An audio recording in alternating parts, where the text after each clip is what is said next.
أعوذ بالله من الشيطان الرجيم.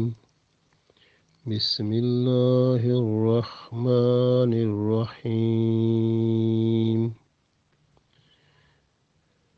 الحمد لله رب العالمين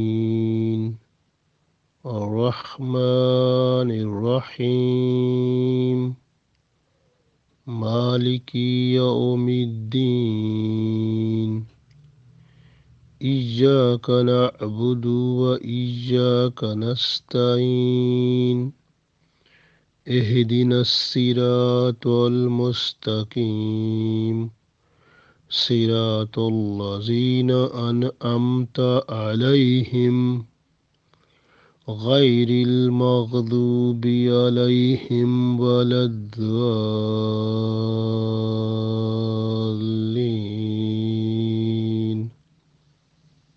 آمین۔ سورہ فاتحہ۔ سورہ فاتحہ میں جب ہم تلاوت کرتے ہیں تو اس میں دو باتیں بہت اہم ہیں، یعنی پڑھتے وقت جب ہم ایاک نعبدو پڑھیں تو نعبدو کو صرف دال کے اوپر پیش پڑھنا ہے، اس کے ساتھ واو نہیں ملانا، نعبدو نہیں کہنا، صرف نعبدو۔ اگر ہم نعبدو پڑھیں گے تو اس کا مطلب ہے صرف ہم ایک اللہ کی بات کر رہے ہیں۔ نعبدو کہیں گے تو پھر وہ اس کا مطلب بہت سارے خداؤں کی بات ہو رہی ہے، یعنی ہم تیری ہی عبادت کرتے ہیں۔ یعنی ہم جب کہتے ہیں ایاک نعبدو تو ہم اے اللہ ہم تیری ہی عبادت کرتے ہیں، یعنی تیری ایک کی عبادت کرتے ہیں۔ جب کوئی بندہ کہے ایاک نعبدو تو اس کا مطلب ہم بہت سارے خداؤں کی عبادت کرتے ہیں، استغفر اللہ۔ تو اس لیے یہاں پر وہ دھیان رکھنا ہے کیونکہ شرک ہو جاتا ہے پڑھنے سے، تو نعبدو پڑھنا ہے، نعبدو نہیں پڑھنا۔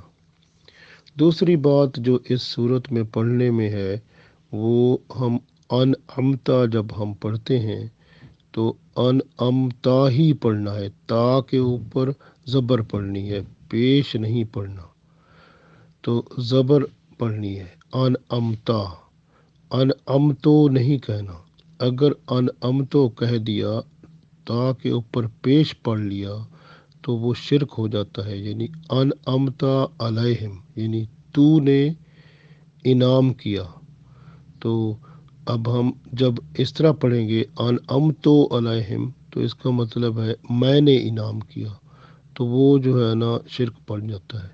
تو اس لیے یہ دو جگہ ہمیں خیال رکھنا ہے سورت فاتحہ کے پڑھنے میں، ایک نعبدو کو نعبدو پڑھنا ہے اور انعمتا پڑھنا ہے۔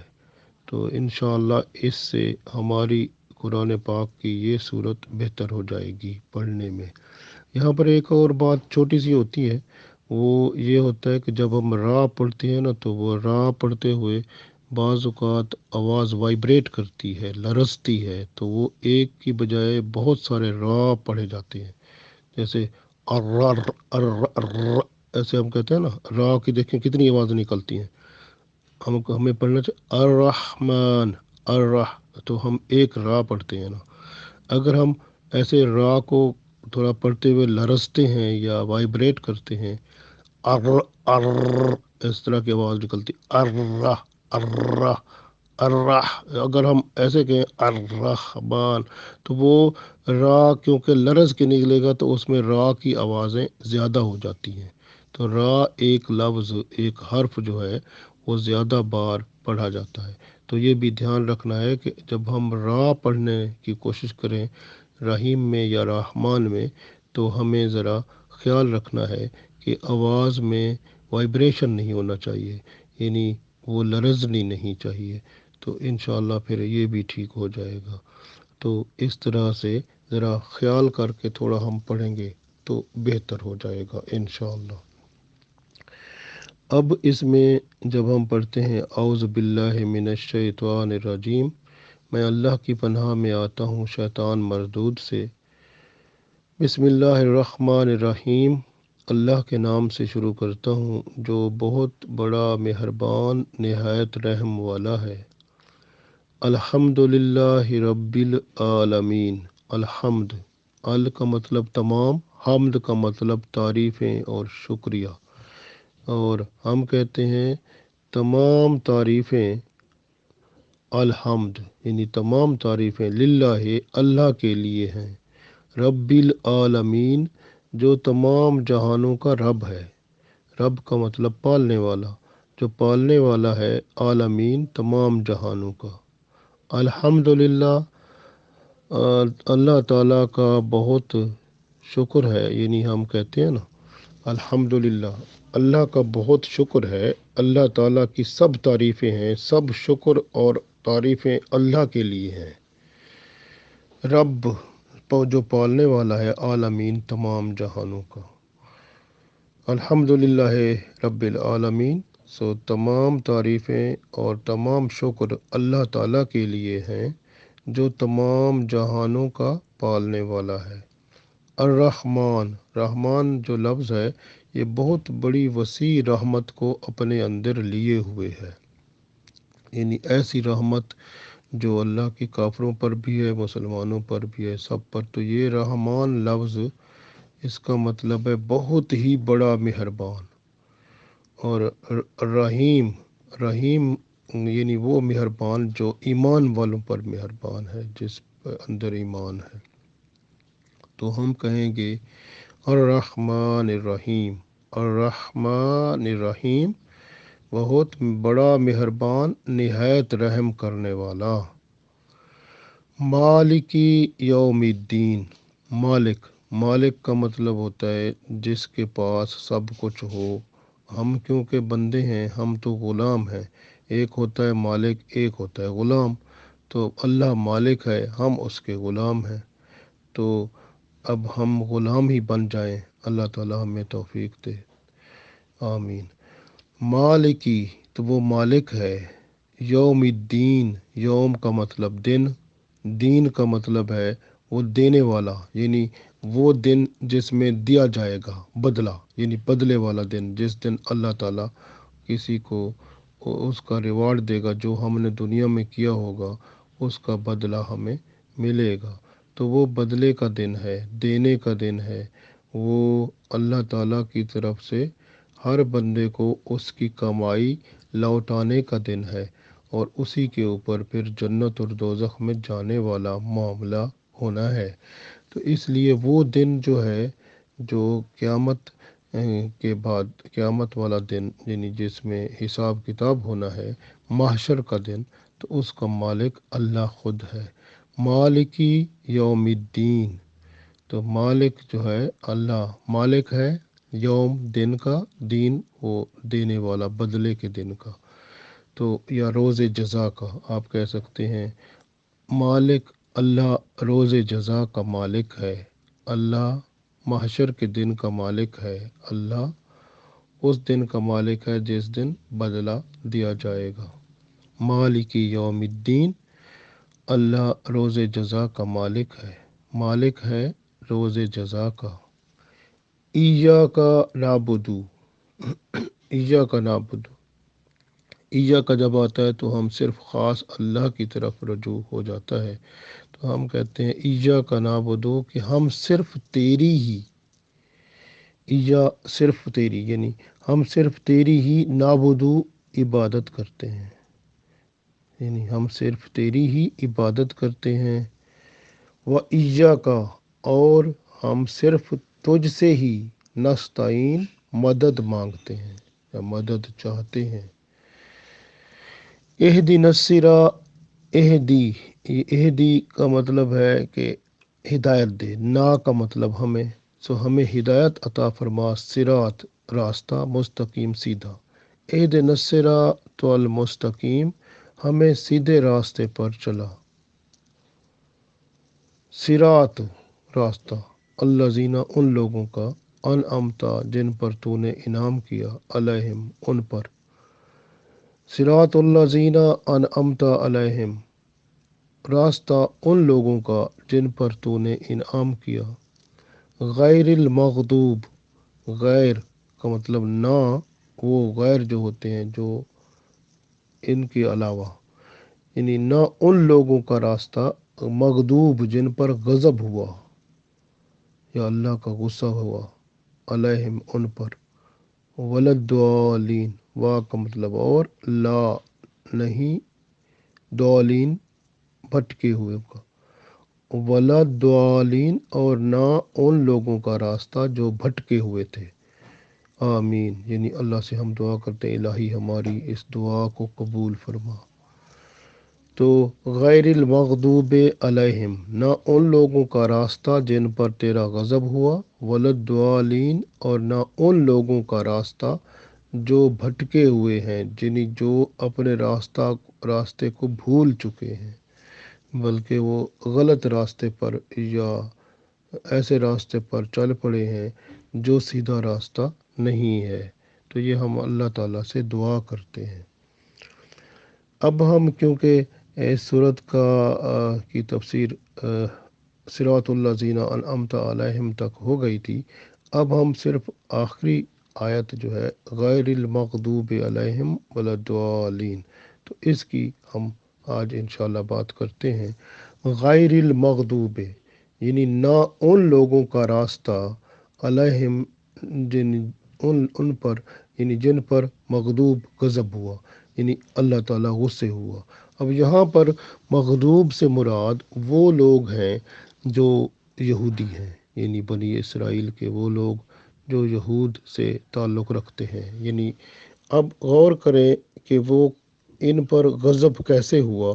یہ کہتے ہیں نا ہم اللہ کے وہ چنے ہوئے بندے ہیں، چوزن پیپل۔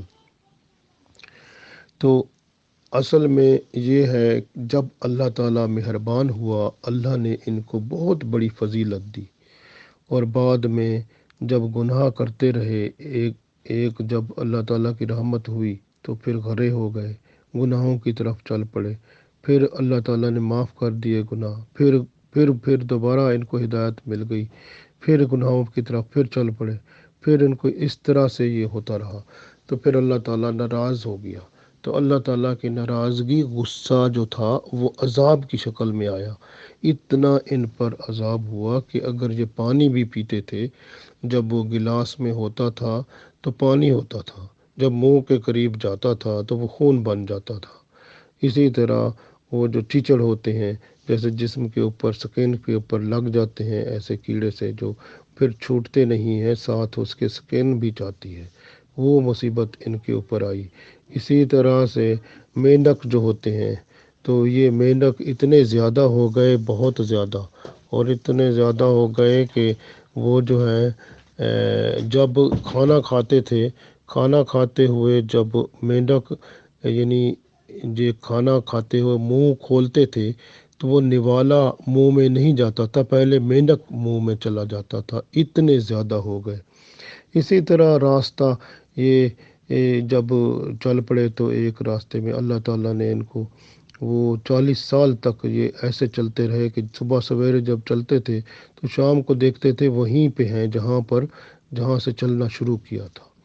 تو گویا یہ اللہ تعالیٰ کی ناراضگی جو تھی مختلف عذاب کی شکل میں ان کے اوپر ظاہر ہوتی رہی۔ تو یہ مغضوب لوگ وہ ہیں جن کے اوپر اللہ کا غضب ہوتا رہا۔ تو ہم اللہ سے دعا کرتے ہیں کیونکہ وہ سیدھے راستے پر آئے، لیکن وہ چھوڑ کر غلط راستے کی طرف چل پڑے، اور پھر چلے تو پھر اتنا چلے کہ وہ اللہ کے غضب کو ہی وہ ساتھ لے آئے۔ تو ہم اللہ سے دعا کرتے ہیں، اللہ نے ہمارے اوپر مہربانی کی، یہ صورت سکھائی اور یہ دعا سکھائی کہ آپ ایسے راستے کے لیے دعا کرو جو راستہ ان غضب، یعنی ایسا راستہ نہ ہو جس پر اللہ کا غضب ہوتا ہے۔ تو گویا ہم اللہ سے ہی دعا کر دیتے ہیں کہ یا اللہ تو ہمیں ایسے راستے پر چلنے والا نہ بنانا جس سے تو ناراض ہو جائے اور تیری ناراضگی جو ہے وہ عذاب میں بدل جائے اور ہمارے اوپر عذاب آ جائے۔ تو ہم ایسے راستے سے تجھ سے ہی پناہ مانگتے ہیں، تو ہی ہمیں اس سے بچا لے، کیونکہ تو ہی تو بچا سکتا ہے۔ تو اس لیے ہمیں پر جب ہم پڑھتے ہیں غیر المغضوب علیہم تو پھر اللہ تعالیٰ کی رحمت سے اللہ ہمیں ایسے راستے سے بچا لیتا ہے جس میں اللہ کا غضب ہوتا ہے۔ اور اس کے بعد ولدوالین، اور وا کا مطلب اور لا نہیں، دوالین کا مطلب جو راستہ بھول گئے، بہکے ہوئے لوگ یا بھٹکے ہوئے لوگ۔ تو یہ وہ لوگ ہیں، یعنی یہ عام طور پر عیسائیوں کے لیے بولا جاتا ہے، کیونکہ یہ سیدھے راستے سے ہٹ گئے، کیونکہ ان کو عیسیٰ علیہ السلام نے سیدھا راستہ بتایا، پھر یہ ان کو چھوڑ کر اب دیکھیں کہ شراب کو بھی حلال سمجھ بیٹھے۔ آپ اس کی بائبل کی اوریجنل بائبل لیں تو اس کے اندر انہوں نے تبدیلی پیدا کر دی، تو تبدیلی پیدا کر کے یہ وہ اصل کو چھوڑ بیٹھے۔ اس میں تو شراب بھی حرام تھا، اس میں عبادت بھی ان کے پاس اسی طرح کی تھی جس طرح ہم رکوع سجود کرتے ہیں، تو انہوں نے وہ کام خراب کر دیا۔ جس طرح آج کل ہمارے اندر بھی ایک معاملہ ایسے ہو گیا ہے کہ جب ہم نماز پڑھتے ہیں تو نماز پڑھنے کے لیے چند بندوں کے لیے وہ مسجد میں جو کرسیاں آتی ہیں کہ جس کے اوپر بیٹھ کر وہ نماز پڑھتے ہیں، اور کسی کو کوئی تکلیف نہ بھی ہو، بعض اوقات تھوڑا سا بھی معمولی درد ہو تو وہ بھی کرسی پر بیٹھ جاتا ہے۔ ان میں بھی اسی طرح کی باتیں تھیں، پہلے رکوع سجود یہ بھی کرتے تھے، پھر آہستہ آہستہ یہ بھی بیمار کوئی ہوا، تکلیف ہوئی، کرسیاں بچ گئیں، کرسیوں کے اوپر بیٹھنا شروع ہو گئے، اور پھر جناب اسی طرح چلتے چلتے انہوں نے کہا اب کیونکہ اتنا زیادہ تو کرسیاں ہو ہی گئی ہیں تو یہ ساری ہی ہم اسی طرح ہی کر لیتے ہیں، تو پھر وہ سارے ختم ہو گیا، وہ رکوع سجود ہی ختم ہو گیا، انہوں نے اسی کو عبادت سمجھ لی۔ تو یہ جو ہے نا بہک گئے، یعنی کہ وہ جو ہے نا اصل راستے سے ہٹ گئے۔ تو اس وجہ سے ہمارے ہاں بھی ایسے رواج کو آگے نہیں چلانا چاہیے کہ اگر کہیں پر کوئی ضرورت کی وجہ سے کسی جگہ کرسی یا کوئی ایسی چیز کی ضرورت پڑتی ہے جہاں پر بیٹھ کر کوئی بندہ جو کہ عام طور پر نماز نہیں پڑھ سکتا اس کے لیے اگر ہے تو صرف اس کو اس کے لیے ہونا چاہیے۔ عام بندہ اگر اس کو تھوڑی سی بھی تکلیف ہو تو وہ اس کو کرسی یا ایسی سپورٹ نہیں استعمال کرنی چاہیے۔ اگر تھوڑی سی تکلیف کے ساتھ جو بندہ نماز پڑھتا ہے تو اس کو اس کا اور زیادہ اجر ملتا ہے، اور اس اجر کو تو یہاں نظر نہیں آتا، یہ تو وہاں نظر آئے گا نا جب اللہ کے حضور ہم پیش ہوں گے، تو انشاءاللہ وہاں نظر آئے گا۔ تو ولدوالین کا مطلب ہے وہ لوگ جو راستہ بھول گئے، یعنی جانا تھا اگر انہوں نے جانا تھا لندن سے برمنگھم جانا تھا تو وہ راستہ بھول گئے تو وہ برمنگھم تو نہ پہنچ سکے۔ تو اس وجہ سے یہ ہے کہ وہ لوگ جو راستہ بھول گئے، ہم اللہ سے دعا کرتے ہیں کہ یا اللہ ہمیں ایسے راستے پر نہ چلانا جو یعنی ان لوگوں کا راستہ جو راستہ بھول گئے تھے۔ غور کریں تو حدیث میں بھی آتا ہے کہ قرب قیامت کے قریب رسول اللہ صلی اللہ علیہ وسلم نے فرمایا تھا کہ بھی تم بھی ان بنی اسرائیل کے ان کی طرح تم بھی گناہ وہ کرو گے جو وہ کرتے تھے۔ اب وہ اس میں غور کریں کہ وہ گناہ کیا، وہ قوم کیا تھی، بنی اسرائیل کی کون سی قوم تھی؟ یہی عیسائی یہودی تھے۔ یہ یورپ میں جو رہتے ہیں یا امریکہ میں یہ عیسائی یہودی ہیں نا، تو آپ دیکھیں کہ یہ ہم انہی کی فالو کرتے ہیں نا، تو یہ حدیث پوری ہو رہی ہے کہ قرب قیامت میں تم لوگ ان کو فالو کرو گے، تو پھر ان کو فالو تو ہو رہا ہے نا کہ انہی کی باتیں جو ہیں وہی جو ہے اسی پر عمل ہو رہا ہے کہ جو وہ چاہتے ہیں، جو وہ کرتے ہیں، ان کے رسم و رواج کو اپنے اندر بندہ لا رہا ہے، اور مایوس بھی نہیں ہو رہا، پریشان بھی نہیں ہو رہا، بلکہ اس کو ٹریڈیشن کے طور پہ یوز کر رہا ہے کہ بھئی یہ جو ہے نا یہ تو ضرورت ہے وقت کی۔ تو یہ باتیں جو ہیں یہ چیزیں اسی وجہ سے ہیں کہ یہ ریفلیکشن ہے کس کا؟ رسول اللہ صلی اللہ علیہ وسلم کی اس حدیث کا کہ بھئی آپ لوگ بھی اسی طرح کا کام کرو گے، جو اگر انہوں نے بھی چھوٹی برائی کی تم بھی اسی طرح کی برائی کرو گے۔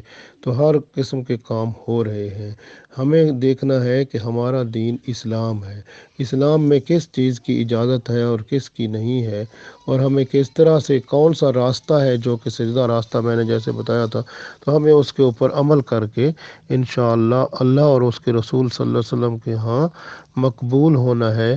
وہ اس صورت میں ہی ہو سکتا ہے کہ ہمیں وہ راستہ جو راستے میں جو بھول جائے، یا راستے میں چلتے ہوئے بندہ بہک کے دوسری طرف چلا جاتا ہے دوسرے راستے میں، ولدوالین اس طرح کا راستہ اختیار نہیں کرنا چاہیے، ہمیں صرف صراط مستقیم پر ہی رہنا ہے۔ تو کوشش کرنی ہے، اور یہ ہم نے دیکھے نا، یہ اللہ تعالیٰ سے عرض کرنی ہے کہ یا اللہ تو ہی ہمیں بچا لے، کیونکہ بعض اوقات ایسا ہوتا ہے کہ بندہ بے خبری میں ایسے راستے پر چل پڑتا ہے، یا تھوڑا سا بھی کوئی کام ہو جائے ایسا، تو پھر اللہ کی ناراضگی آ جاتی ہے۔ تو ہمیں یہ صورت جتنی زیادہ ہو پڑھنی چاہیے۔ اگر روزانہ بندہ کم از کم 40 41 دفعہ، کہتے ہیں کہ 41 ٹائم اگر بندہ پڑھ لے تو اللہ کی رحمت ویسے رہتی ہے۔ تو اس کے زیادہ پڑھنے سے بہتری ہوتی ہے۔ کم از کم اس کو جتنا زیادہ بندہ پڑھے اتنا فائدہ ہے، کیونکہ اس کی وجہ سے سیدھا راستہ نصیب ہوتا ہے، صراط مستقیم۔ اور اسی صورت کی دعا جو ہے، یہ دعا ہے نا، یہ تو اس کی دعا سے بندہ وہ راستہ جو اللہ کے غصے یا غضب کو لے آنے والا ہے اس سے بچ جاتا ہے، اور وہ راستہ جو بندے کو چلتے ہوئے بہک جاتا ہے، یعنی جس راستے سے بندہ بھٹک جاتا ہے، وہ بھٹکنے والے راستے سے بھی بچ جاتا ہے۔ تو یہ اللہ کی رحمت ہے۔ اللہ تعالی ہمیں سیدھے راستے پر چلا کر اس دنیا میں اور آخرت میں کامیاب فرمائے، آمین۔